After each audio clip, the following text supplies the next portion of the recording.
नमस्कार प्यारे दोस्तों, स्वागत करता हूं एक बार बने आपके अपने पसंदीदा यूट्यूब चैनल हमारी परीक्षा पर। खुशी का माहौल है, एक अलग ही अंदाज है, एक अलग ही निराला सा गजब सा स्टाइल है आप सभी का, क्योंकि आप सभी जानते हैं उत्तर प्रदेश के अंदर दरोगा भर्ती आ चुकी है और मेरी आज ये चौथी वीडियो है। सुबह 3 वीडियो दे चुका हूं, चौथी वीडियो आज आपकी रहने वाली है। और आपने ज्यादातर पॉलिटी को कवर कर लिया था, लेकिन फिर भी मैं पॉलिटी में कुछ भी कुछ भी नहीं का मतलब कुछ भी नहीं छोड़ने वाला। हो सकता है वीडियो थोड़ी सी ब्रेक बीच में हो गई थी, उसके लिए आप कोऑपरेट करेंगे। और अब आप यहां से आगे, क्योंकि देखिए अभी 1 महीना पूरा लगेगा जब फॉर्म आने वाले होंगे, और 1 महीने में मैंने टारगेट किया है कि मैं 5 यानी पॉलिटी को तो मैं 28 तारीख तक ही कंप्लीट करने की कोशिश करूंगा। 1-2 वीडियो बचेगा भी तो उसको कंप्लीट करके 1-2 तारीख तक लास्ट कर सकते हैं। लेकिन हिस्ट्री को मैं बहुत बेहतरीन और बहुत जल्दी जल्दी डालने की कोशिश करूंगा, चाहे एक दिन में मैं बिल्कुल कंटिन्यू 1-1 2-2 क्लास स्पीड से वीडियो आएंगे, आप ये समझ लीजिएगा। दूसरा, ज्यादातर सिलेबस अगर हम बात करें तो 80% सिलेबस कंप्लीट हो चुका है हिस्ट्री का भी मानो, क्योंकि प्राचीन इतिहास ही तो बचा है। अभी मुगल काल चल रहा है, उसके बाद प्राचीन इतिहास बचा है, तो ज्यादा हमारा हिस्ट्री में भी नहीं बचा। पॉलिटी तो अंतिम बिल्कुल सांस ले रही है, कब खत्म हो जाए इसका कोई अंदाजा नहीं है। आपने जितनी भी क्लास देखी है, नोट्स पर पकड़ बनाकर चलना। आप विश्वास मानिएगा, क्वेश्चन बेहतरीन से बेहतरीन भी आएगा ना। और क्वेश्चन में बहुत इत्मीनान के साथ इंतजार कर रहा हूं कि कब मैं आपके लिए क्वेश्चन पॉलिटी के यूट्यूब पर लेकर आऊं और आपको मजा आए आनंद के साथ। और बहुत जल्दी क्वेश्चन भी लेकर आऊंगा, क्योंकि आप सभी को अच्छी तरह से पता होगा कि हमारा यहां पर पॉलिटी का ज्यादातर पोर्शन यहां पर खत्म हो चुका है, लेकिन फिर भी कुछ चीजें बची हैं। जैसे कि देखिए नीति आयोग, इस नीति आयोग की बात करें तो मैं कुछ भी नहीं तो कुछ भी नहीं छोड़ूंगा। भारत में एक आयोग हुआ करता था जिसको आप किस नाम से जानते थे, जिसको आप योजना आयोग यानी प्लानिंग कमीशन के नाम से जानते थे। अब योजना आयोग जो हुआ करता था प्यारे दोस्तों, इस योजना आयोग के बारे में भी वैसे मैं बात करूंगा अभी इसके बाद, लेकिन पहले नीति आयोग पर बात करने के लिए आया हूं। योजना आयोग जो हुआ करता था, दरअसल इस योजना आयोग पर अगर हम इसके सदस्यों को देखें तो उस समय जो सदस्य हुआ करते थे योजना आयोग के, ये सभी के सभी केंद्र सरकार के घनिष्ठ सदस्य हुआ करते थे। तब राज्य सरकारों ने कई बार यहां पर इस पर आरोप लगाए कि दरअसल जो योजना आयोग होती है ना, ये दरअसल क्या करती है कि हर राज्य के लिए जो योजना आयोग का काम होता है, ये किसी भी देश के लिए हम अगले 1 वर्ष में या अगले 5 वर्ष में यहां पर योजना आयोग जो होती है वह अगले 5 वर्ष में कितना विकास करेगी, कौन कौन सी चीजों पर काम करेगी, डेवलपमेंट के एरिया क्या रहेंगे, इस बात पर प्लानिंग करने का काम योजना आयोग करती है। अब अलग अलग राज्यों का यह मानना था कि योजना आयोग जो होती है इसके अध्यक्ष कौन होते हैं, तो आप जानते थे इसके अध्यक्ष होते थे प्रधानमंत्री। तो कई लोगों ने कई राज्यों ने इस बात का आरोप योजना आयोग पर लगाया कि जो योजना आयोग अगर प्रधानमंत्री अध्यक्ष है तो सीधी सीधी बात है केंद्र सरकार के ही घनिष्ठ होगी, क्योंकि केंद्र सरकार जिस पार्टी का प्रधानमंत्री जिस पार्टी का होगा उसी की केंद्र सरकार में सरकार रहेगी, और उसी की सरकार रहेगी तो जिस राज्य के अंदर हम बात करें, जैसे कि मानो कि योगी हैं, उत्तर प्रदेश की बात कर लेते हैं। समझना बात को, किसी भी चीज को पढ़ने से पहले समझना आवश्यक होता है, चाहे कितना भी डीप में जाकर मुझे उसे पढ़ाना पड़े।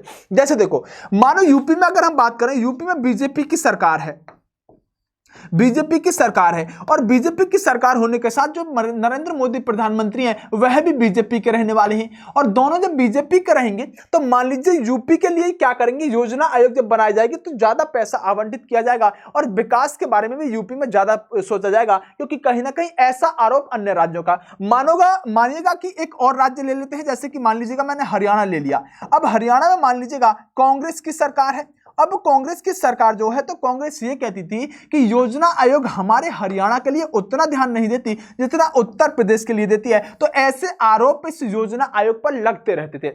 जब यहां पर नरेंद्र मोदी जी ने क्या किया कि नरेंद्र मोदी जी ने कहा कि अब इस योजना आयोग को हम खत्म करते हैं और एक नया आयोग बनाते हैं, जिसको हम क्या कहेंगे, नीति आयोग कहने का काम करेंगे। दरअसल जो योजना आयोग था ये खत्म इसलिए कर दिया गया क्योंकि ये संवैधानिक बॉडी नहीं थी, कॉन्स्टिट्यूशन बॉडी नहीं थी, संवैधानिक निकाय नहीं था, ये सिर्फ सलाहकारी संस्था थी जो प्रधानमंत्री को सलाह देने का काम करती थी, इसलिए इसको खत्म करने का काम किया गया। अब बात करेंगे सर, नीति आयोग अगर बना तो इसके अंदर इसकी कमियों को क्या पूरा किया गया, क्या इसके अंदर क्या फेरबदल किए गए, इन सभी चीजों पर अब मैं आपसे बात करने वाला हूं। आइएगा मेरे साथ, समझ गए होंगे योजना आयोग के स्थान पर ही एक नया आयोग बना है जिसे आप नीति आयोग कहते हैं। दरअसल ये नीति जरूर ऐसे लिखा है जो आपको दिख रहा है, लेकिन इस नीति की बात करें तो NITI लिखा जाता है। इसको क्या NITI लिखा जाता है। अभी फुल फॉर्म पर भी बात करेंगे और भी इसके बारे में हम बहुत कुछ बात करने वाले हैं। देखिए, प्रधानमंत्री नरेंद्र मोदी ने 15 अगस्त 2014 को लाल किले की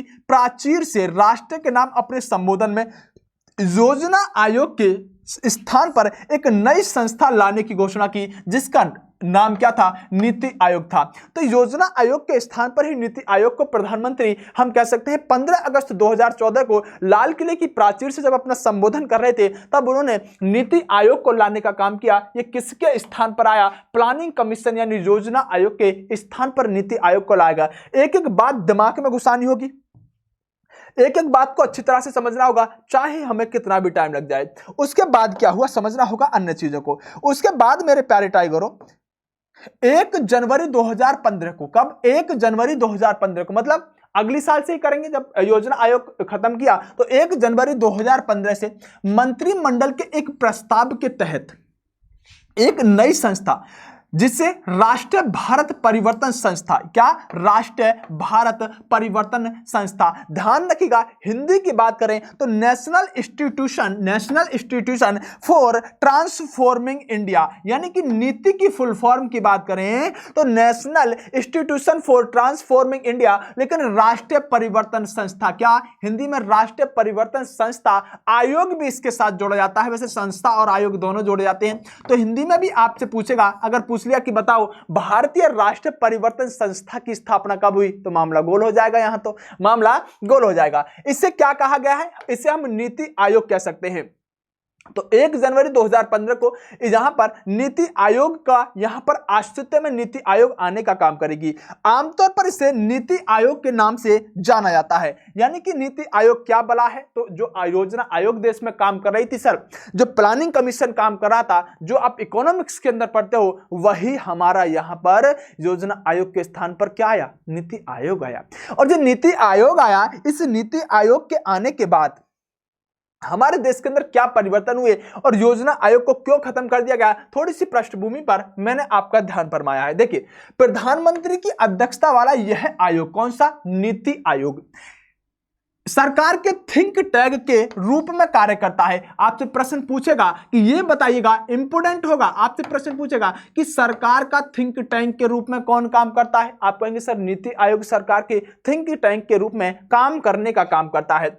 वे केंद्र सरकार के साथ साथ, बस यही तो मामला समझना है, वे केंद्र सरकार के साथ साथ राज्य सरकार के लिए भी नीति निर्माण करने वाली संस्था की यहां पर भूमिका निभाएगा। मतलब ये जो है नीति निर्माण दो चीजों के लिए करता है, केंद्र सरकार के लिए और एक राज्य सरकार के लिए। आपको अच्छी तरह से समझ में आ गया होगा योजना आयोग का काम, और योजना आयोग जो काम करता था वही यहां पर नीति आयोग करता है। दरअसल थोड़ी सी बात करेंगे योजना आयोग के बारे में। देखिए, योजना आयोग के बारे में बात करें तो 15 अगस्त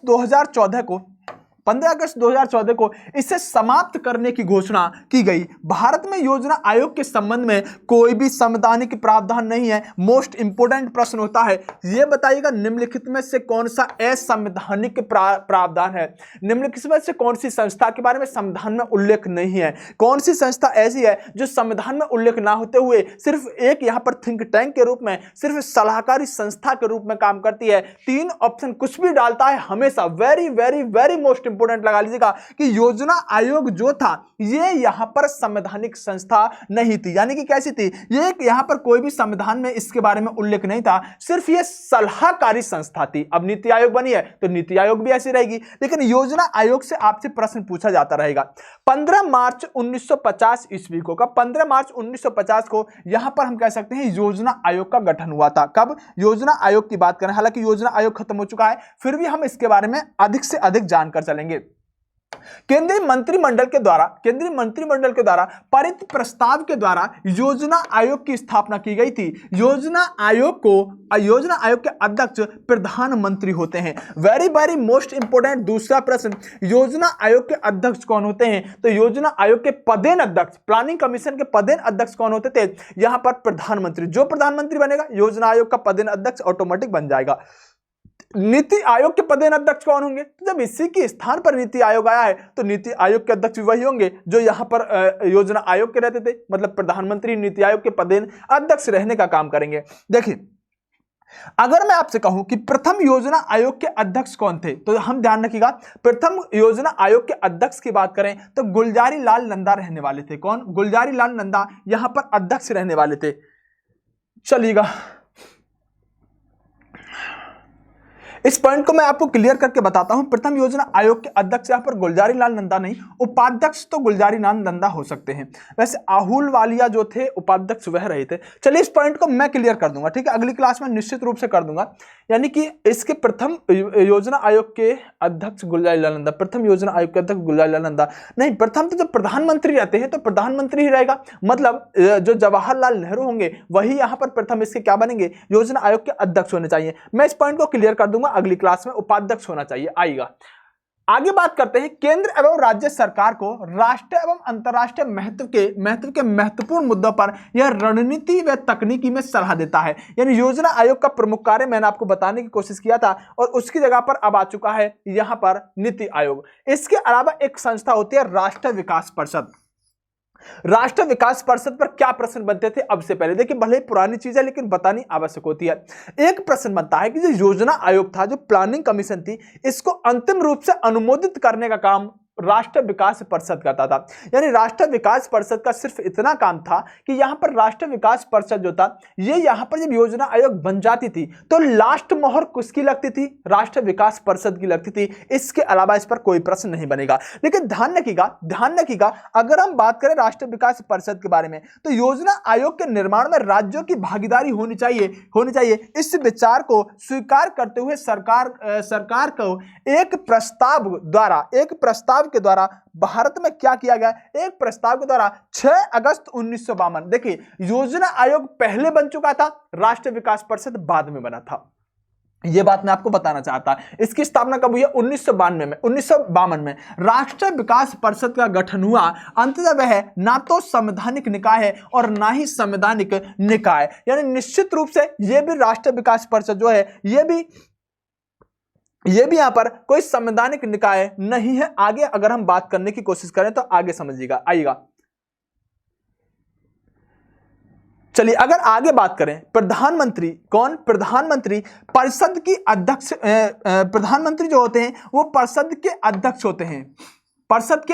होते हैं, और अगर हम बात करें योजना आयोग का सचिव भी इसका सचिव होता है। तो राष्ट्रीय विकास परिषद भी दरअसल हम ये कह सकते हैं कि कुछ नहीं था, सामान्य सी चीज थी, बस अंतिम रूप से अनुमोदन जो किया जाता है वो योजना आयोग का। अब तो योजना आयोग खत्म ही हो गया, तो योजना आयोग का जो अंतिम रूप से अनुमोदित किया जाता था वह किसके द्वारा किया जाता था? वह यहां पर राष्ट्रीय विकास परिषद के द्वारा किया जाता था। आगे समझिएगा बात को। देखिए, भारतीय संघ के सभी राज्यों के मुख्यमंत्री एवं योजना आयोग के सभी सदस्य इसके पदेन सदस्य होते हैं। तो अब इसके सर मोहर की आवश्यकता क्या पड़ी कि अंतिम रूप से अनुमोदन इसको राष्ट्रीय विकास परिषद करता था। दरअसल इस बात को समझने की कोशिश करो ना कि सभी राज्यों के मुख्यमंत्री एवं योजना आयोग के सभी सदस्य, दरअसल मामला तो यहां पर है कि राष्ट्रीय विकास परिषद ही सर अंतिम रूप से मोहर क्यों लगाता था? क्योंकि सभी राज्यों के मुख्यमंत्री इसके सदस्य होते थे। तो कहीं ना कहीं जब किसी राज्य के साथ जांचती होगी तो अंतिम रूप से अनुमोदन कौन करेगा? जो जहां मुख्यमंत्री बैठे होंगे राष्ट्रीय विकास परिषद में, और यही अनुमोदित करने का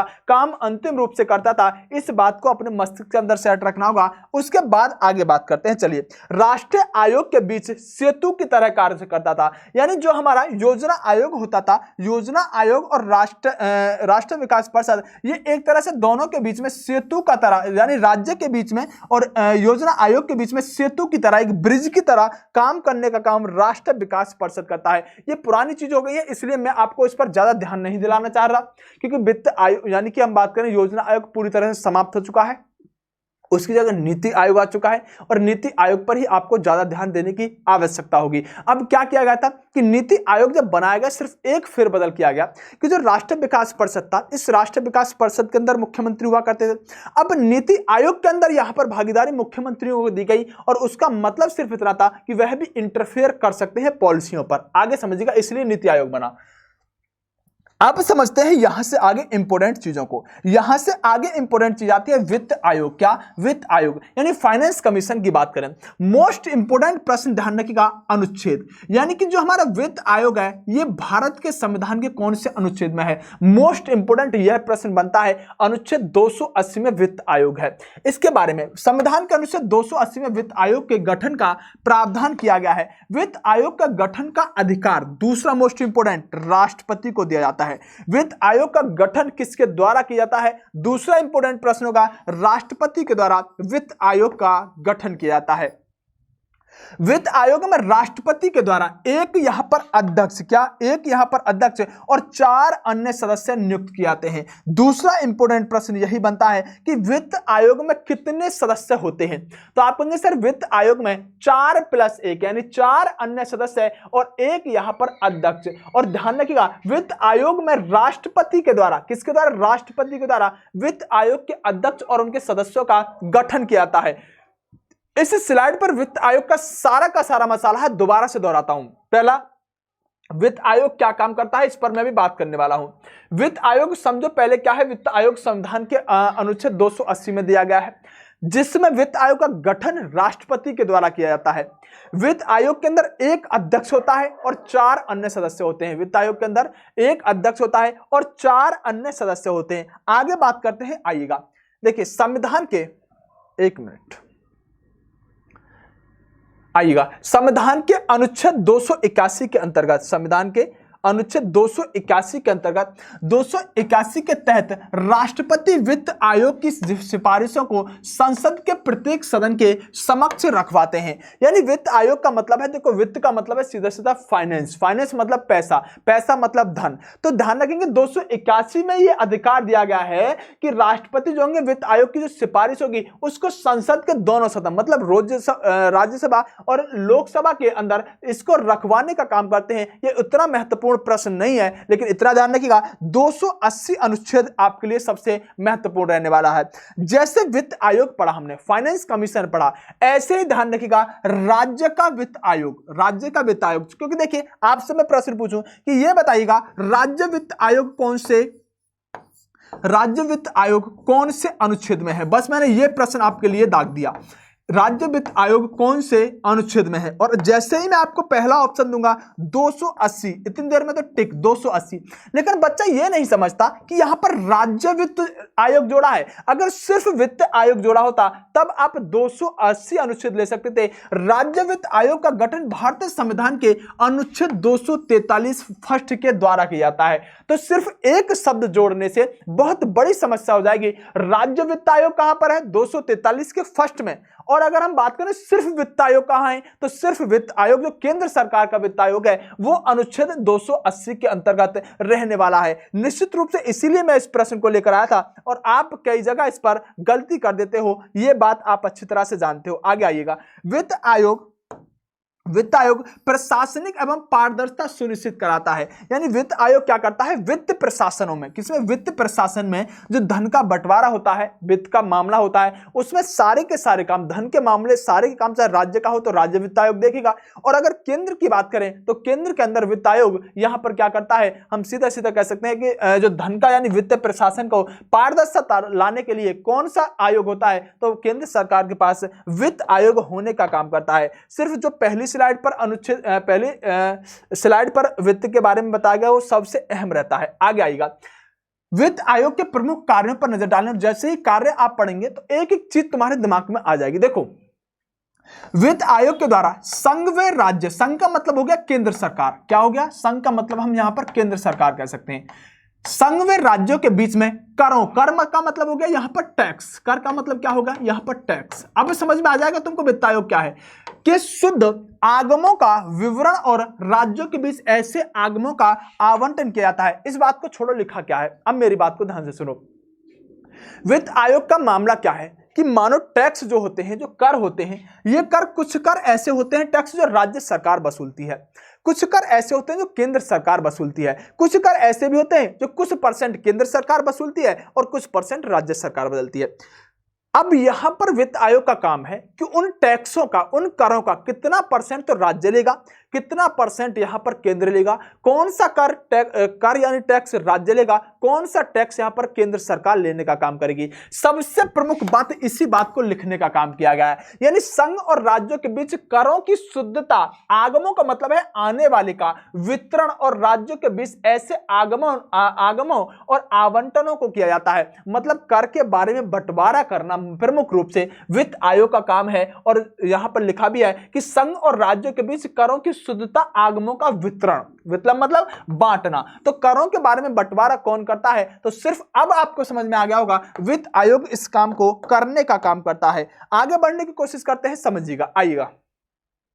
वित्त आयोग क्या करता है? वित्त आयोग भारत की संचित निधि में से राज्यों के राजस्व में सहायता अनुदान को शासित करने वाले सिद्धांतों के बारे में बताता है। यह इतना महत्वपूर्ण बिंदु नहीं है आपके लिए, सिर्फ वित्त आयोग का एक काम है और हम मुख्य काम पढ़ने जा रहे हैं। आइएगा, राज्य वित्त आयोग, ध्यान रखिएगा, राज्य वित्त आयोग जोड़ा है, सिर्फ वित्त आयोग नहीं जोड़ा। राज्य वित्त आयोग द्वारा की गई नई सिफारिशों के आधार पर राज्य के नगर पालिकाओं और पंचायतों के संसाधनों की पूर्ति की जाती है। मतलब अगर आप राज्य के बारे में देखें, अब देखो केंद्र का जो वित्त आयोग था वो तो केंद्र सरकार और राज्य के बीच में करों का निर्धारण कर रहा है, लेकिन सर राज्य का वित्त आयोग जो होगा ये क्या करेगा? ये तो केंद्र में इंटरफेयर नहीं करेगा। तो केंद्र के वित्त आयोग का क्या काम होगा? ये नगर पालिका और पंचायतों को संसाधन की पूर्ति कराने का काम करेगा, जो राज्य का वित्त आयोग होगा। राज्य का वित्त आयोग के लिए काम क्या होगा भाई? बड़ा वाला छोटे वाले के लिए काम करेगा और उससे भी छोटा उससे छोटे वाले के लिए काम करेगा। तो जो राज्य का वित्त आयोग होगा वो किसके लिए काम करेगा? निश्चित रूप से पंचायत और नगर निगमों के लिए काम करेगा। और यहां पर आगे बात करते हैं, आगे चलिएगा, चलिए एक मिनट। राष्ट्रपति के द्वारा वित्त आयोग को सुदृढ़ वित्त के हित में निर्दिष्ट कोई अन्य विषय को सौंपे जाने पर वित्त आयोग अपनी सलाह देने का काम करता है। महत्वपूर्ण नहीं है ये प्रश्न, टाइप भले हो गया है लेकिन उतना महत्वपूर्ण नहीं है। मैं लाना चाहता हूं आगे, आइएगा इससे आगे। अब महत्वपूर्ण है, वित्त आयोग पर क्या प्रश्न बनेगा? सदस्य पूछ सकता है, सदस्य के अलावा आपसे यहां पर पूछ सकता है कि इसका गठन कौन करता है, अन्य सदस्यों का गठन कौन करता है, राज्य वित्त आयोग क्या काम करता है, या केंद्र का जो वित्त आयोग है वो अनुच्छेद कौन से में है और क्या काम करता है। इस बात को मस्तिष्क में आपके रूपरेखा तैयार होनी चाहिए। प्रश्न बनेंगे अब यहां से, और महत्वपूर्ण प्रश्न बनेंगे। लोक सेवा आयोग, ये तो आप सभी जानते हैं, कितने ही लोग लोक सेवा की आयोग की तैयारी में लगे हुए होते हैं, आप अच्छी तरह से समझ गए होंगे। लोक सेवा आयोग दरअसल है क्या? लोक सेवा आयोग जो है भारत में देखिए, जैसे आप पढ़ लेते हैं ना कई बार एसएससी आदि पढ़ लेते हैं, उसके अलावा ये रेलवे आदि होता है, तो ये रेलवे आदि वगैरह जो है ये कोई भी संवैधानिक निकाय नहीं है। लेकिन जो लोक सेवा आयोग है जिसे आप यहां पर यूपीएससी आईएएस आदि के लिए कहते हैं, वो एक संवैधानिक निकाय रहने वाला है। और किस तरह से उसका गठन किया गया है, कब कब इसमें व्यवस्था की गई है, आइएगा जानने की कोशिश करते हैं।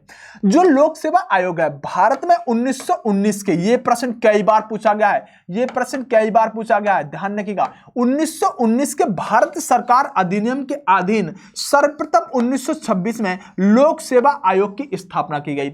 आपसे प्रश्न पूछेगा लोक सेवा आयोग का गठन कब किया गया, आप कहेंगे 1926 में। आपसे प्रश्न पूछेगा लोक सेवा आयोग का गठन कौन से यहां पर अधिनियम के द्वारा या किसके तहत किया गया, तो 1919 का जो भारत शासन अधिनियम था, जो माउंटेन्यू चेम्सफोर्ड के समय में आया था, उसके द्वारा लोक सेवा आयोग का स्थापना यानी गठन करने का काम किया गया। लोक सेवा आयोग की स्थापना के लिए 1924 में, कब? 1924 में विधि आयोग ने सिफारिश की थी। मैं कहता हूं हर प्रश्न इतना इंपॉर्टेंट है जिसका कोई जवाब नहीं है, अच्छे से अच्छी परीक्षा में आ रखा है कि लोक सेवा आयोग के लिए गठन के लिए सिफारिश किसने की थी, आप कहेंगे विधि आयोग ने। लॉ आयोग जो था, लॉ कमीशन जो था, उसके द्वारा यहां पर सिफारिश करने का काम किया गया था जब आया था लोक सेवा आयोग। इसके बारे में बात करते हैं क्योंकि इससे बहुत सारे प्रश्न आपको बनकर आते हुए नजर आएंगे। आइएगा बात करते हैं, देखिए इंपोर्टेंट होगा, इससे आप संघ कर लीजिएगा। ये संध्या लिख दिया है, पता नहीं क्या टाइपिस्ट लिखना चाहता था। संघ लोक सेवा आयोग के अध्यक्ष तथा सदस्यों की नियुक्ति राष्ट्रपति के द्वारा की जाती है। मोस्ट इंपोर्टेंट प्रश्न होगा, जो लोक सेवा आयोग है उसका यहाँ पर जो हम कह सकते हैं अध्यक्ष यानी अध्यक्ष और सदस्यों की नियुक्ति कौन करता है, तो राष्ट्रपति के द्वारा की जाती है। वैसे तो देखिए ज्यादातर चीजों का जो नियुक्ति की जाती है ना, जो केंद्र सरकार की होंगी, वो राष्ट्रपति के नाम से ही की जाती है। लेकिन प्यारे दोस्तों, अगर हम आगे बात करें तो ध्यान रखिएगा, संघ लोक सेवा आयोग के सदस्यों की संख्या निर्धारण करने की शक्ति किसे है, तो राष्ट्रपति। मतलब अभी इसकी अगर हम संख्या की बात करें तो वर्तमान में इनकी संख्या कितनी है, वर्तमान में इनकी संख्या 10 है। लेकिन मैं आपसे पूछूं कि 10 से इसे 11 करने की या इसे 9 करने की शक्ति किसके पास है, तो आप कहेंगे कि सर जो संघ लोक सेवा आयोग है ना, इसके सदस्यों की संख्या बढ़ाना और इसके सदस्यों की संख्या घटाने का अधिकार राष्ट्रपति के पास होता है। किसके पास, राष्ट्रपति के पास होता है। यह प्रश्न महत्वपूर्ण है, इसलिए एक एक प्रश्न अब तो देखिए फैक्ट के तौर पर होता है, और फैक्ट के तौर पर अगर आप याद कर लेंगे तो कोई समस्या होने वाली नहीं है। आइएगा देखिए, संघ का मतलब होता है, देखिए जो लोक सेवा आयोग होता है ना, ये केंद्र का भी होता है, राज्य का भी होता है, इसलिए बार बार ये संघ लोक सेवा आयोग जोड़ता है, इसका मतलब केंद्र सरकार की बात कर रहा है। अगर हम बात करें जो संघ का यानी केंद्र का जो लोक सेवा आयोग होता है, इसके अध्यक्ष और सदस्यों की नियुक्ति कितने वर्ष, 6 वर्ष और 6 वर्ष के लिए की जाती है। यदि वह 6 वर्ष के अंदर और 65 वर्षों की आयु पूरी कर लेता है तो वह पद से मुक्त हो जाता है। आप इसे ऐसे कह सकते हैं, सर जो लोक सेवा आयोग, किसका, संघ लोक सेवा आयोग, जो केंद्र का लोक सेवा आयोग होता है, उसकी जो उम्र है सदस्य की, वो 6 वर्ष या 65 वर्ष हो सकती है। इन दोनों में से जो भी पहले पूरा होगा, मतलब या तो उसका कार्यकाल 6 वर्ष पूरा हो जाए पहले, या तो उसका कार्यकाल 6 वर्ष पूरा हो जाए, या फिर उसकी उम्र 65 वर्ष हो जाए। इनमें से जो भी पहले हो जाएगा, अगर कार्यकाल 6 वर्ष पहले पूरा हो गया तो कार्यकाल के आधार पर उसे हटा दिया जाएगा, मतलब सेवानिवृत्त कर दिया जाएगा।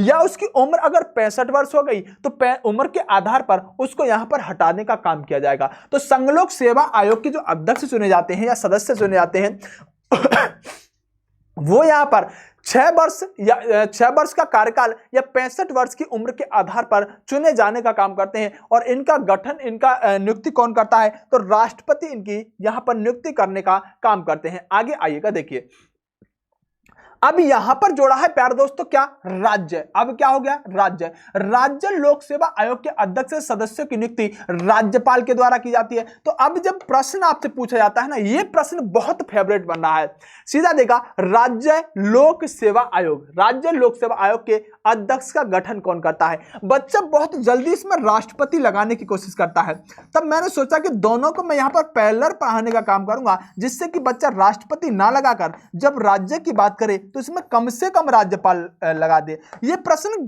टफ नहीं है, लेकिन बच्चा इस पर ध्यान नहीं देता, बस इसको देखता है लोक सेवा आयोग, और गलत प्रश्न यही फेवरेट है, लेकिन गलत कहां करेगा, इस राज्य को नहीं पढ़ेगा। वहां संघ लिखेगा जब केंद्र की बात करेगा, या राज्य लिखेगा तो यार राज्यपाल की बात करेगा। आगे बढ़ते हैं, परंतु इन्हें हटाने का अधिकार किसे होगा, राज्यपाल को नहीं होगा। हटाने का अधिकार फिर किसे होगा सर, हटाने का अधिकार इनको राष्ट्रपति को होता है। यहां पर जाने का राज्य में भी इंटरफेयर, हटाने का काम जो किया जाएगा वो किसके द्वारा किया जाएगा, निश्चित रूप से राज्यपाल के द्वारा ना करके यहां पर राष्ट्रपति के द्वारा हटाने का काम किया जाता है। आइएगा, राज्य लोक सेवा आयोग के अध्यक्ष सदस्यों का कार्यकाल, ध्यान रखिएगा, राज्य जोड़ा है तो अब यहां पर क्या हो जाएगा, बस यहां पर 62 हो जाएगा, 65 की जगह कितना हो जाएगा, यहां पर 62 हो जाएगा, क्योंकि राज्य लोक सेवा आयोग के अध्यक्ष सदस्यों का कार्यकाल कितना रहेगा, 6 वर्ष या 62 रहेगा। और वहां संघ लोक सेवा आयोग में कितना था, तो संघ लोक में 6 तो था ही था, लेकिन 6 वर्ष या 65 वर्ष, मतलब 6 साल या तो काम करते करते हो जाए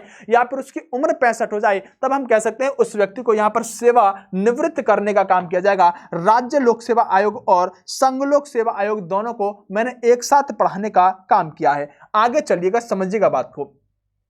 उसी के तहत अवकाश ग्रहण कर लेते हैं, परंतु उन्हें कार्यकाल के बीच में उच्चतम न्यायालय के प्रतिवेदन पर किंतु कुछ निहितार्थ होने पर संविधान के अनुच्छेद 370 के अंतर्गत राष्ट्रपति हटा सकते हैं। यानी कि जो राष्ट्रपति हटाएंगे, यहां पर यह तो बात अगर डायरेक्ट पूछी जाए कि राज्य लोक सेवा आयोग जो होते हैं इनके अध्यक्ष और सदस्यों को हटाएगा कौन, तो आप डायरेक्ट बोल सकते हैं राष्ट्रपति। लेकिन अगर पूछा जाए किस आधार पर, तो देखिए उच्चतम न्यायालय के प्रतिवेदन पर, किसके, उच्चतम न्यायालय के प्रतिवेदन पर। और बात करें संविधान का एक अनुच्छेद 317 के अंतर्गत राष्ट्रपति हटाने का काम करते हैं। दरअसल हम बात करें जो राज्य के जो लोक सेवा आयोग होंगे अध्यक्ष और सदस्य, उनको हटाए जाने की उम्मीद बहुत कम होती है, लेकिन फिर भी हटाया जाएगा तो उच्चतम न्यायालय, हाईकोर्ट जो उस राज्य का होगा उसके प्रतिवेदन पर हटाने का काम किया जाएगा। लेकिन आपसे प्रश्न ये वाला पूछा जाता है कौन हटाएगा, बस आप बात खत्म करेंगे कि सर राष्ट्रपति से हटाने का काम करेगा।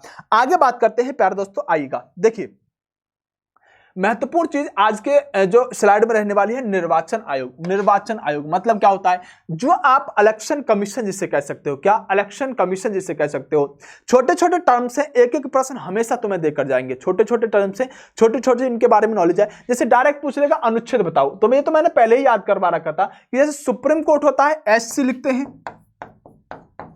124, ईसी होता है इलेक्शन कमीशन 324, तो ये तो मैंने ऐसे याद करवा रखा था। तो देखो संविधान के भाग 15, कौन सा भाग 15 में अनुच्छेद 324 से लेकर 329 तक निर्वाचन से संबंधित उपबंध दिए गए हैं।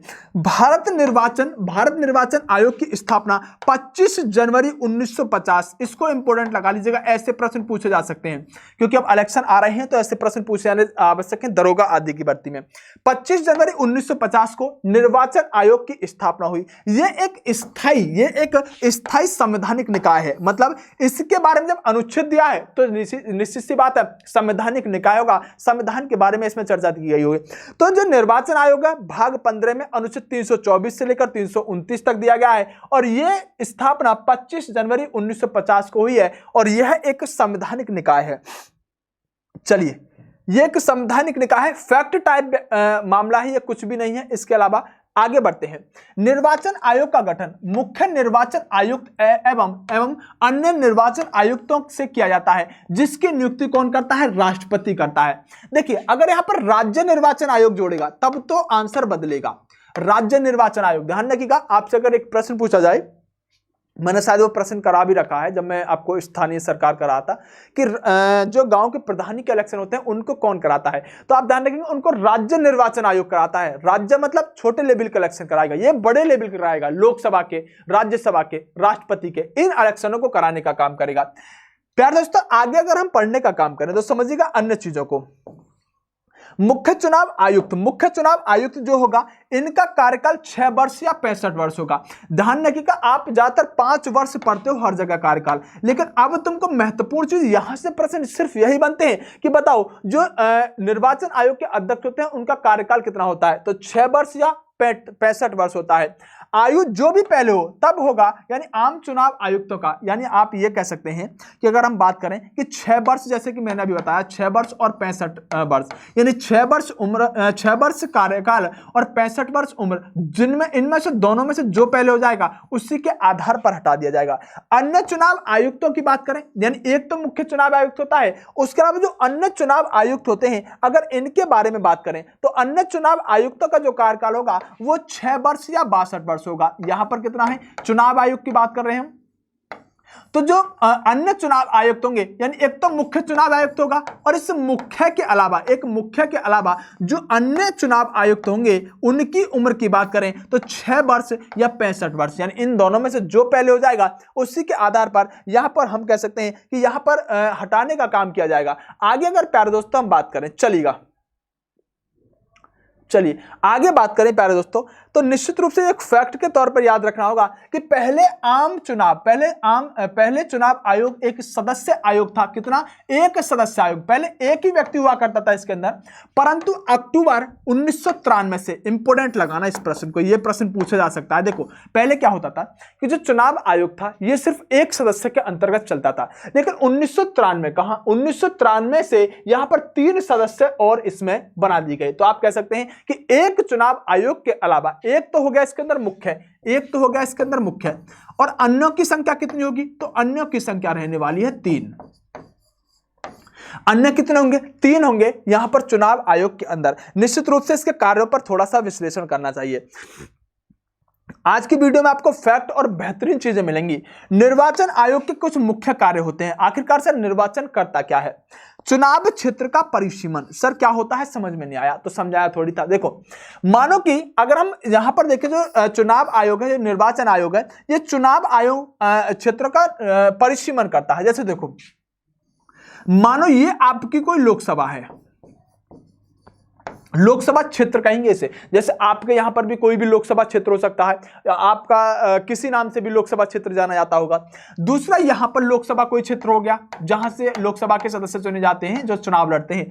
अब मानो कि लोकसभा क्षेत्र का ये कार्य जो यहां पर क्षेत्र है वो बढ़ाना है पहली वाली का, तो इसको जो बढ़ाने का काम किया जाएगा ना, इसी को कह सकते हैं हम कि चुनाव क्षेत्रों का परिसीमन करना। यानी लोकसभा क्षेत्रों का जो यहां पर बढ़ाने का काम किया जाता है, कौन सी लोकसभा कहां तक लगेगी, यहां से आगे अब दूसरी लगेगी। पूरे देश में ऐसे ही बहुत सारी लोकसभा बनाई जाएंगी ना, तो उनका परिसीमन करने का काम किसका होता है? निर्वाचन आयोग का होता है कि कौन सी लोकसभा क्षेत्र कहां तक लगेगा, वहां से आगे दूसरा लगेगा। तो इस तरह से ये जो काम किया जाता है निर्वाचन आयोग के द्वारा किया जाता है। मतदाता सूची को तैयार करना मोस्ट इंपोर्टेंट, लगा लीजिएगा, यह प्रश्न परीक्षा में पूछा जाता रहा है कि मतदाता सूची तैयार करने का काम जो है वो किसके द्वारा किया जाता है? तो मतदाता सूची तैयार करने का काम भी निर्वाचन आयोग के द्वारा किया जाता है, जिसका यहां पर उल्लेख अनुच्छेद 280 में किया गया है। अब देखिए मोस्ट इंपोर्टेंट चीजों की तरफ हम बढ़ रहे हैं, आगे समझिएगा। और काम क्या है? विभिन्न राजनीतिक दलों को मान्यता प्राप्त करना। ऐसे तो नहीं हो सकता कि आपके मन में आया, आपके साथ 10-20 बच्चे रहते हैं ठीक ठाक, आपने एक अपना राजनीतिक दल बना दिया। नहीं, आपको निर्वाचन आयोग से मान्यता लेनी पड़ेगी। अभी मैं बात करने वाला हूं मान्यता आखिरकार किस आधार पर मिलती है। उसके अलावा राजनीतिक दलों को आरक्षित चुनाव चिन्ह प्रदान करना, मतलब अब तुमने पार्टी बना ली, बोले सर हमारा तो चुनाव चिन्ह लठ रहेगा, हमारा चुनाव चिन्ह क्या रहेगा? लठ रहेगा। नहीं, चुनाव चिन्ह कौन प्रदान करेगा? निर्वाचन आयोग प्रदान करेगा चुनाव चिन्ह। उसके अलावा चुनाव करवाना यह काम भी किसका होगा? निर्वाचन आयोग का। राजनीतिक दलों के लिए आचार संहिता तैयार करवाना, जैसे चुनाव से पहले आप सुनते हो ना कि आचार संहिता लग गई है। अब सरकार का कोई भी काम ऐसा नहीं होगा, सरकार कोई भी स्टेप ऐसा नहीं उठाएगी जो कि किसी ना किसी जनता को किसी ना किसी कारण से, किसी ना किसी वजह से उसको लाभ प्रदान करने का हो। देखिए आचार संहिता होता क्या है कि चुनाव से कुछ समय पहले चुनाव आयोग जो होता है, निर्वाचन आयोग जो होता है, वो आचार संहिता लगा देता है, जिसका अर्थ सिर्फ इतना होता है कि आप कोई भी ऐसा काम सरकार ना करे जिससे कि जनता को लुभाने का काम करे और अगले चुनाव में जीतने का काम करे। जैसे देखो मैं आपको समझाता हूं, जैसे यूपीएसआई की वैकेंसी आ गई, यूपीएसआई की वैकेंसी से थोड़ा सा प्रभाव तो पड़ेगा, बीजेपी की तरफ रुक जाएगा। चलो तो छोटा मुद्दा हो गया। मानो कि जैसे नरेंद्र मोदी चुनाव के अंतिम टाइम पर चल रहे हैं और वह क्या करते हैं कि चुनाव से 20 दिन पहले पूरे देश के जितने भी लोग हैं उनके खाते में 10-10 हजार रुपए डलवा देते हैं। तो ये क्या होगा कि कहीं ना कहीं सीधा सीधा प्रभाव किस पर पड़ेगा? चुनाव पर पड़ेगा। तो ये जो आचार संहिता तैयार की जाती है, इसीलिए तैयार की जाती है कि चुनाव से कुछ दिन पहले सरकार कोई भी ऐसा काम ना करे जिससे कि जनता को अपनी तरफ लाभान्वित करने का काम, चुनाव में प्रभाव ना पड़े, ऐसा कोई काम सरकार ना करे। तब आचार संहिता जो जारी की जाती है वो भी निर्वाचन आयोग के द्वारा जारी यानी कि करने का काम किया जाता है। आगे आइएगा, निर्वाचन आयोग की स्वतंत्रता के लिए संवैधानिक प्रावधान। निर्वाचन आयोग एक संवैधानिक निकाय है, मतलब संवैधानिक संस्था है, अर्थात इसका निर्माण संविधान ने किया है। तो ये तो बात आप सभी समझ गए होंगे, जब इसका आर्टिकल है तो कोई समस्या है ही नहीं। मुख्य चुनाव आयुक्त एवं अन्य चुनाव आयुक्त की नियुक्ति राष्ट्रपति के द्वारा होती है। यह बात मैंने अभी आपको बताई है, इसमें भी कोई समस्या नहीं है। आगे बात करते हैं, तो मैं लाना चाहता हूं जो अब बहुत अच्छी अच्छी चीजों पर आपसे बात करने वाला हूं। पार्टी कौन कौन सी होती है, किसका चुनाव चिन्ह क्या है, टोटल कितनी राष्ट्रीय दल की पार्टियां, उन पर मैं आपको लेकर आना चाहता हूं। मुख्य चुनाव आयुक्त को महाभियोग जैसी प्रक्रियाओं से हटाया जा सकता है, यानी कि मुख्य चुनाव आयुक्त को महाभियोग जैसी प्रक्रियाओं से हटाया जा सकता है। उसके अलावा मुख्य चुनाव आयुक्त का दर्जा सर्वोच्च न्यायालय के मुख्य न्यायाधीश के समान होता है। यह प्रश्न कई बार डायरेक्ट ऐसे पूछे गए हैं कि बताओ मुख्य चुनाव आयुक्त का निम्नलिखित में से दर्जा किसके समान होता है, इसलिए इसको मैं डालकर लेकर आया हूं कि मुख्य चुनाव आयुक्त का तो दर्जा होता है ना, वो सर्वोच्च न्यायालय के मुख्य न्यायाधीश के समान होता है। तो ऐसे प्रश्न जब भी पूछे जाएंगे तो ऐसे प्रश्न ये फैक्ट पर होते हैं और एक दो बार ऐसे यही प्रश्न पूछा जाएगा, आप ऐसे समझ सकते हैं। ऐसे नहीं पूछा जाएगा विधायक का बताओ किसके समान होता है, विधायक का पद किसके समाप्त होता है, तो ऐसे नहीं, ये समान वाला जो है ऐसे पूछे गए हैं, इसलिए मैं आपके सामने लेकर आया हूं। आगे आइएगा, देखिए अगर हम बात करें, एक मिनट, हाँ एक मिनट, ये बात ध्यान रखिएगा कि मुख्य चुनाव आयुक्त एवं अन्य चुनाव आयुक्त को जो वेतन दिया जाता है ना, वो संचित निधि से दिया जाता है। अभी इस बात को छोड़ो क्या है संचित निधि, बस इतना ध्यान रखो, वेतन कई तरह की निधि होती है, उनमें से संचित निधि से वेतन दिया जाने का काम किया जाता है। और महत्वपूर्ण बातों की तरफ अब बढ़ते हैं, आगे आइएगा। देखिए, चुनाव जब भी आपके दिमाग में आते हैं, आपके दिमाग में एक चीज आती है कि ईवीएम में घोटाला, ईवीएम में सर कुछ मामला अजीब है। तो ये इलेक्ट्रॉनिक वोटिंग मशीन, जिसे आप ईवीएम कहते हैं, इसका पूरा नाम क्या है? इलेक्ट्रॉनिक वोटिंग मशीन इसका पूरा नाम रहने वाला है। इसका पोस्टमार्टम आज थोड़ा सा करने की कोशिश करते हैं, समझिएगा। और यहां से प्रश्न बनने की संभावना बहुत ज्यादा है प्यारे दोस्तों, ये भले ही आपको पता हो ना पता हो, लेकिन मैं कहता हूं कि थोड़ा सा ध्यान के साथ चीजों को समझिएगा। देखिए, पहली चीज है ईवीएम की सर फुल फॉर्म क्या होती है, तो कोई समस्या नहीं है, इलेक्ट्रॉनिक वोटिंग मशीन इसे आप कह सकते हैं। केरल के पारूर विधानसभा में, कहां पर? केरल पर, आप इसे सिर्फ केरल याद रख लेंगे तो भी काम चल जाएगा। केरल के पारूर विधानसभा में 50 बूथ पर ईवीएम का प्रयोग पहली बार किया गया। प्रश्न बनेगा, पहली बार ईवीएम मशीन का प्रयोग कब किया गया या कहां किया गया? तो आप कहेंगे केरल के अंदर पहली बार हम कह सकते हैं ईवीएम का प्रयोग किया गया मई 1982 में। कब? मई 1982 में केरल में इसका प्रयोग किया गया। 1998 में मध्य प्रदेश के अंदर, कहां पर? 1998 में मध्य प्रदेश के अंदर, मध्य प्रदेश के 5 और राजस्थान के 5 एवं दिल्ली के 6 विधानसभाओं के चुनाव में बड़े पैमाने पर ईवीएम का प्रयोग किया गया। उसके बाद कहां किया गया? मध्य प्रदेश, राजस्थान, दिल्ली, मध्य प्रदेश, राजस्थान और दिल्ली की विधानसभा के चुनावों में ईवीएम का प्रयोग किया गया। ईवीएम का प्रयोग अगर हम बात करें, ईवीएम का प्रयोग करके 1999 में पूरा चुनाव कराने वाला प्रथम राज्य गोवा रहा था। तो देखो, अब आप समझिएगा बात को, अगर यह प्रश्न पूछा जाए आपसे कि ईवीएम का प्रयोग सबसे पहले किसने किया, आप कहेंगे सर केरल ने ईवीएम का मशीन का सबसे पहले प्रयोग किया। फिर प्रश्न यह पूछा जाए कि पूरे चुनाव को ही ईवीएम से कराने वाला पहला राज्य कौन सा है, अब आप कहेंगे सर पूरे चुनाव को ईवीएम से कराने वाला राज्य गोवा रहेगा। इसके बीच में मध्य प्रदेश भी करा चुका था, कितने में? 5 विधानसभा क्षेत्रों में। राजस्थान करा चुका था, कितने में? 5 विधानसभा क्षेत्रों में। और 6 विधानसभा क्षेत्रों में दिल्ली भी करा चुका था। तब आप यह कह सकते हैं कि ईवीएम का प्रयोग पूर्ण रूप से, मतलब पूरे राज्य में गोवा ने कराया पहली बार, केरल इसको कराने का काम करता है। आगे समझिएगा बात को। 2004 में संपूर्ण आम चुनाव कराया गया, यानी कहां पर? गोवा के अंदर कराया गया था ईवीएम से 2004 में संपूर्ण आम चुनाव। 2009 में आम चुनाव सभी विधानसभाओं के और आगे बात करें चुनावों का प्रयोग होने लगा, यानी 2004 के बाद यहां पर संपूर्ण देश के अंदर ईवीएम का प्रयोग होने लगा। चुनाव के अंदर ईवीएम की विश्वसनीयता कायम रखने के लिए, अब इसको समझिएगा ये मामला क्या है। वीवीपैट क्या है? यानी वोटर वेरिफिकेबल पेपर ऑडिट ट्रायल। ये क्या है? इसको मैं आपको अंदाजे में बताता हूं, सिर्फ देसी बात में। जैसे चुनाव डालने के लिए गए, वहां पर वीवीपैट क्या होता है कि जब चुनाव डालने के लिए जाते हो, तो चुनाव डालते समय, वोट डालते समय, जब आप चुनाव के अंदर वोट डालने के लिए जाते हो, तो वोट डालते समय आप कोई भी चिन्ह वहां पर क्लिक करते हो, तो चिन्ह के साथ एक पर्ची निकल कर आती है। वो पर्ची जो निकाल रहा है ना, वही वीवीपैट है और कुछ नहीं है। बस समझो इस बात को, इससे बहुत अच्छे प्रश्न बन सकते हैं, समझना इस बात को। देखिए, मशीन की मदद ली जा रही है। वीवीपैट की जो व्यवस्था है, वीवीपैट की व्यवस्था, वोट डालने के तुरंत बाद कागज की पर्ची बनती है। वही चीज जो मैंने आपको बताई है, वीवीपैट का क्या काम है कि वोट डालने के बाद जो कागज की पर्ची देता है, वो वीवीपैट देने का काम करता है। इस प्रकार जिस उम्मीदवार को वोट दिया जाता है, उसका नाम एवं चुनाव चिन्ह छपा होता है। सबसे पहले इसका इस्तेमाल नागालैंड चुनाव में किया गया।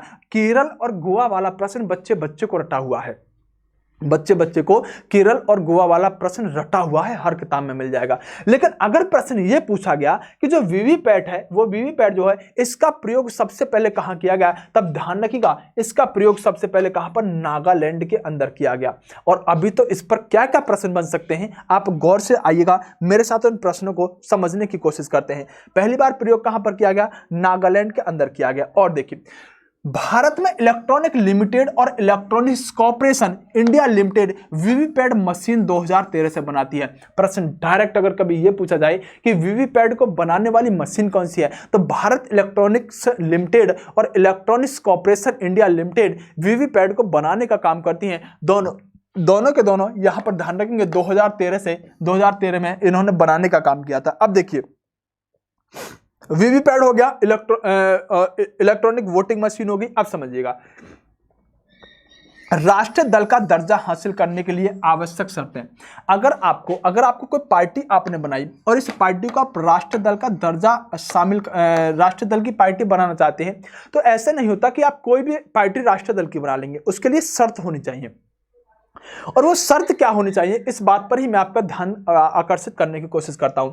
आपको अगर कोई भी पार्टी देखिए बहुत सारे लोगों ने पार्टी बना ली है, लेकिन क्या वह पार्टी राष्ट्रीय दल की पार्टी है, क्या वो राष्ट्रीय लेवल की पार्टी है? यहां पर विचार करना होगा कि आखिरकार कोई पार्टी कब राष्ट्रीय दल की पार्टी बनती है। आइएगा समझिएगा, लोकसभा चुनाव अथवा राज्य विधानसभा चुनाव, यानी कि देखो या तो लोकसभा के जब चुनाव हो, कब लोकसभा के चुनाव हो, या राज्य में विधानसभा के चुनाव हो। लोकसभा चुनाव या राज्य विधानसभा के चुनाव में किन्हीं 4 अथवा अधिक राज्यों में कुल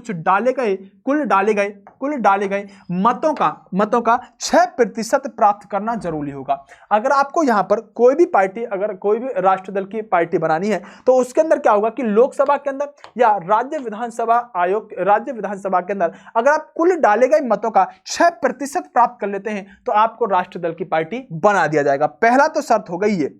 दूसरी शर्त, इसके अलावा इससे किसी भी राज्य अथवा राज्यों से विधानसभा किसी भी राज्य अथवा राज्यों से विधानसभा की कम से कम 4 सीटें जीतनी होंगी।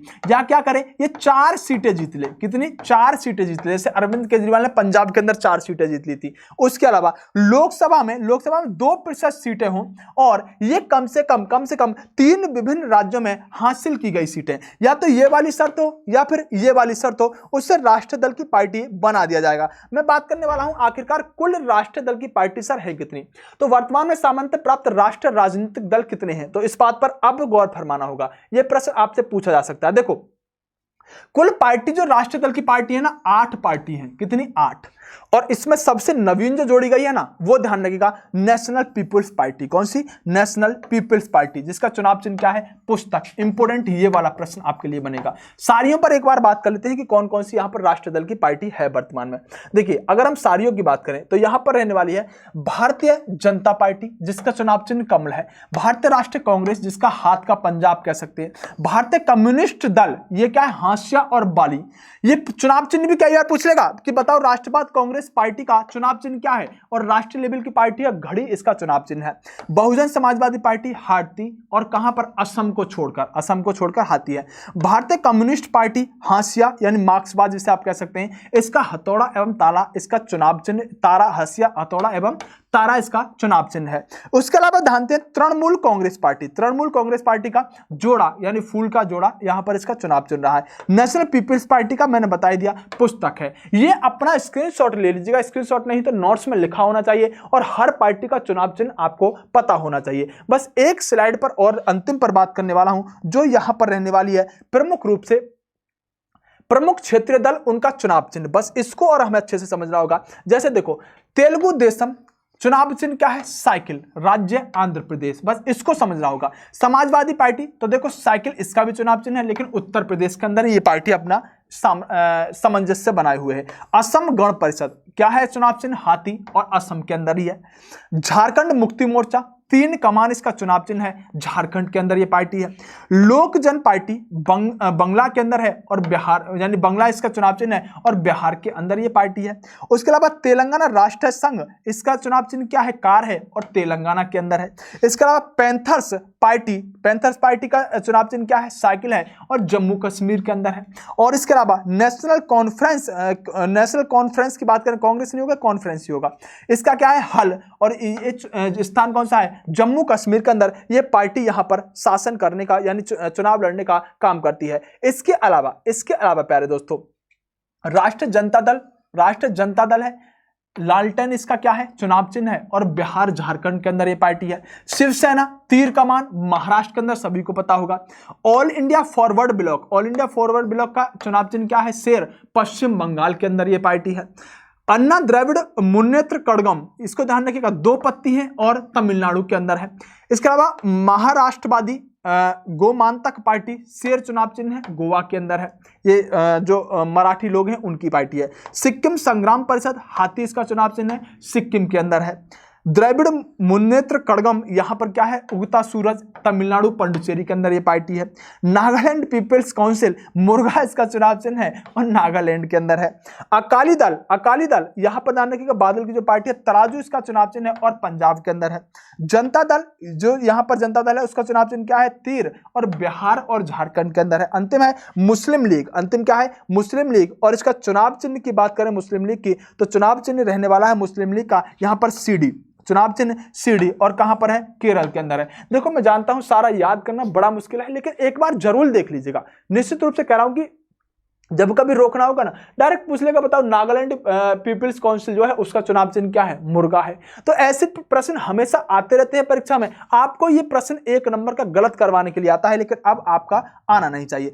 चलिए, आज की क्लास में आपने बहुत कुछ जाना होगा। आपको ध्यान रखना है, जो 8 पार्टी है, टोटल पार्टियों की संख्या पूछ सकता है, 1 2 3 4 गिन लीजिएगा, 8 होंगी।